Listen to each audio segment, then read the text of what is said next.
We're going to be looking at the PCV system on this 2011 Chevy Equinox. This is the fresh air hose for the PCV. The PCV valve is internal to the valve cover.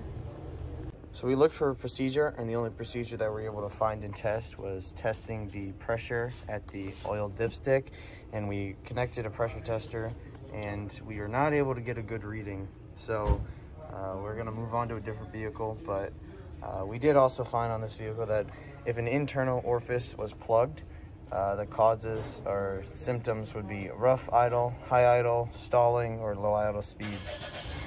On this 2006 Suzuki Grand Vitara, we're going to be looking at the EGR system, and it has a stepper motor. We were able to find the EGR tube, which is located right back here, and this goes to the EGR, which is located right up here, and then the connector is also back there. Now this is looking through the intake manifold. Way back in there we can see the connector. It's really hard because we're dealing with the intake running into the cowl, and there's not a lot of room to get the camera back there, so this is the best view we have of that. The EGR system needs to meet certain conditions in order for the EGR valve to operate. The E system measures pressure changes caused by switching the EGR during constant speed, and it also measures the voltage of the EGR valve stepping motor. In order for the EGR system to work, it needs to be at a minimum coolant temperature of 158 degrees. Intake air temp needs to be at least 14 degrees and as high as 158 degrees, and there's just a list of all the specifications that need to be met in order for the system to work. As soon as the ECM opens the EGR valve, the intake manifold absolute pressure is varied within the specified value. As we were researching the vehicle, we found that it has a common diagnostic trouble code, and it's a P0401, which is an exhaust gas recirculation insufficient flow, and so that is a common issue on this vehicle. The most common fix for this P0401 code was to replace the EGR valve, and the symptoms of that P0401 code was engine runs rough, hard starts, does not start, idles rough, and consumes oil.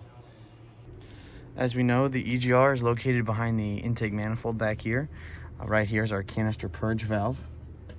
Right here is our IMT valve, and that increases engine torque by changing the length of the runner, and it moves right like this. This is a IMT vacuum tank assembly. We're using the MaxiDAS scan tool, and we're able to see that we can control the opening and closing of the EGR valve. And it says we can open in increments of 0 to 100, and this will be displayed in a percentage value.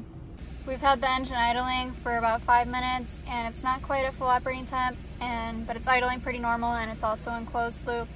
We're going to be using the scan tool to open and close the EGR valve, and we're going to be seeing how it opens, if it opens, and how it affects the idle. So on the scan tool, we're able to see the step EGR, and we're able to see that in a percentage, and we're able to increase and decrease the percentage that it's open. So we're going to start increasing it and see what happens.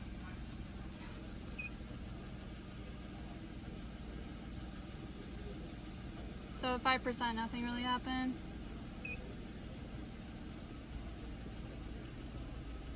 Now we're at 11%. It looks like the RPM drops a little bit. And then 70%, it dropped again.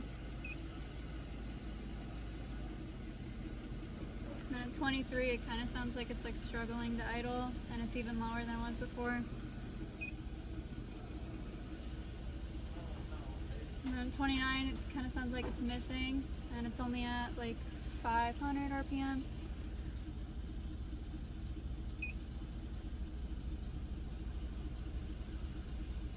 And we're at 35%, it feels like the car's shaking.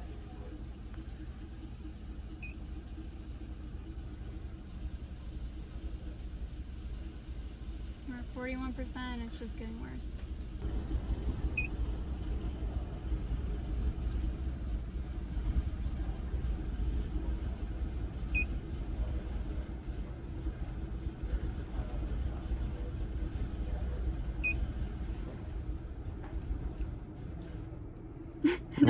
Now completely stalled.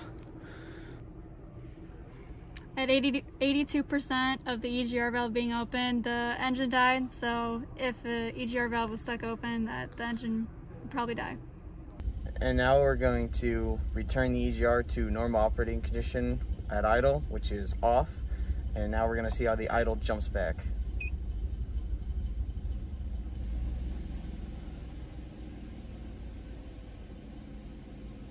And all the shaking and harsh idle is gone.